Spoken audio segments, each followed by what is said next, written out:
என் பேரு பனி. உங்க பேர் என்ன? கமெண்ட்ல சொல்லிடுங்க. நான் ஒரு கதை சொல்லட்டுமா? ஓகே நான் ஃபர்ஸ்ட் இந்த கதையை சொல்றேன். நானும் என் ஃப்ரெண்ட் டாட்டாய்ஸும் ஒரு ரேஸ் வைக்கலான்னு இருந்தோம்.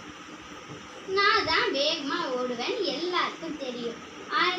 அதையே நாங்கள் ரொம்ப பெருசா எடுத்துக்கிட்டு ஆமையும் நானும் ரேஸ் வச்சுக்கிட்டோம். அதுல ஆமை ரொம்ப மெதுவா நடக்கிறதுனால நான் என்ன பண்ணேன், சரி ஓய்வு எடுக்கலாம்னு சொல்லிட்டு போய் மரத்தடியில படுத்தேன். எனக்கே தெரியாம ஆமை ஜெயிச்சிச்சு. எப்படி தெரியுமா?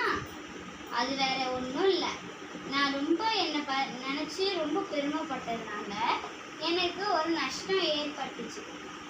அதுதான் எதையும் நம்ம never judge a book by its cover. Bye.